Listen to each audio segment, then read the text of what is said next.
Randi Rhodes Show. Turn up your mind. Left-wing prosecutor Alvin Bragg in New York, it kind of looks like he cannot indict a ham sandwich. He's just unable to indict it. They've taken the month off. Charlie, you and I would love to take the month off, but unfortunately we have to work for a living. Does it look like Trump's going to, it looks like Trump will not be indicted, but what do you think? Finally, we found a jurisdiction where ham sandwiches are safe. This guy can't indict a ham sandwich. This is CNN Breaking News. We have major breaking news, indeed historic breaking news right now. CNN's Kara Scannell is in New York for us covering this story. What are you learning, Kara? Well, Wolf, three sources tell me, and my colleague John Miller, that a Manhattan grand jury has indicted former President Donald Trump in connection with the hush money payment scheme. This indictment is under seal, according to sources, and the exact charges are not yet known at this time.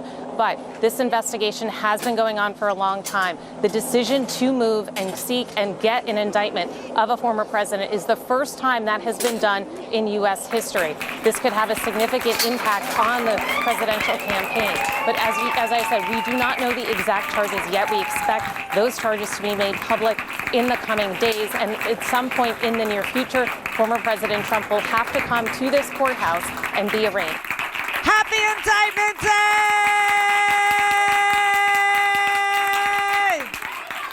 To those who celebrate.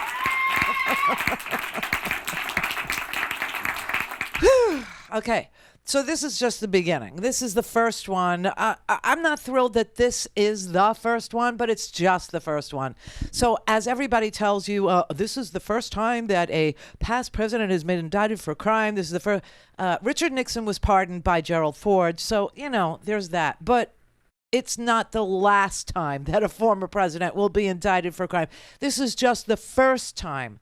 The first time that Donald Trump has been indicted for crimes that Donald Trump committed. And the thing that's, delicious, the thing that's so yummy, the thing that's so good and good for you is that it is the Stormy Daniels porn star payment case, right? It's so, a porn star and it's so on brand. It's so Trump. It's so Donald J. It's so completely Trumpian, this particular case, right? E. Jean Carroll must be thrilled. Stormy Daniels, shout out to you, baby. I mean, this girl has become an American hero, okay? Not only did she do the thing, not only did she do the dirty, not only did she do the nasty with this dude, oh, God, which is, above and beyond the call of duty, really. It is just like, who would do it? Certainly, everybody's like, who? Not me. Well, she did. She did. And then she lived through Michael Avenatti. This is like the Murdaugh guy, right? This is just like that case where, monies were collected on behalf of a client, but the monies were never paid to the client, or the monies were paid in a small amount to the client, and the client had to, go through legal hoops and jump through, craziness to get to the point where, hey, where's my money kind of a thing. And then Donald Trump sued her. And I think she had to, agree to pay him. I don't know that she ever did, but had to agree to pay him because Michael Avenatti was her lawyer. And now because of her tenacity and because she never, ever stopped telling the truth about the payment, about who she got it from, about the check, the documents, the receipts, showed them, had them. Now we have an indictment. Now, like I said, this cannot be, this is not going to be the end. Fani Willis in Georgia, she's got a phenomenal case. She has what is likely to be the case that puts Donald Trump behind bars for the rest of his damn life, okay? He's an old man now. He's, 76, almost 77 years old, you know what I mean?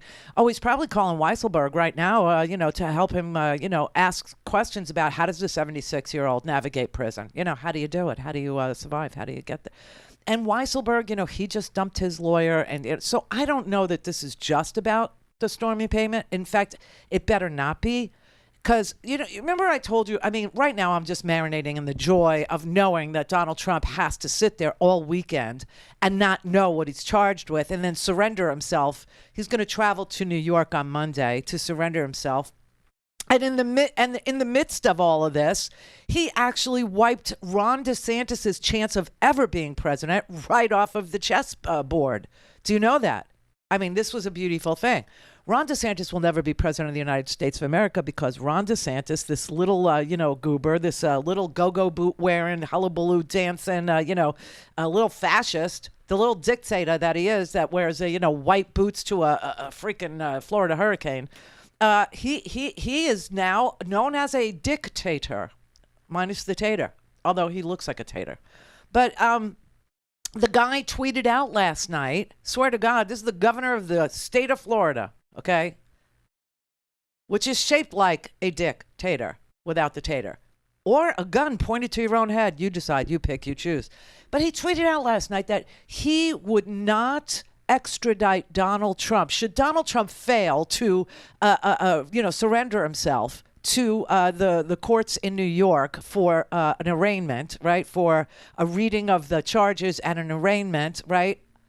If Trump refused to do that and literally became a fugitive of the law in the state of New York, we have a constitution. It's called the United States one. Yeah, the United States Constitution is what governs this particular situation. When you have a criminal in one state who refuses to surrender because he's in another state, the other state has to, under constitutional mandate, under I think it's Article 1, Section 4, subsection 2. You could check it out yourself. But you have to recognize another state's jurisdiction. You have to recognize that another state has indicted somebody. And you have to, extradite them. Ron DeSantis said he wouldn't do it. He has just shown himself to be somebody who hates the United States Constitution, and based on his political future, he will pick and choose which parts of it he actually acknowledges apply to him.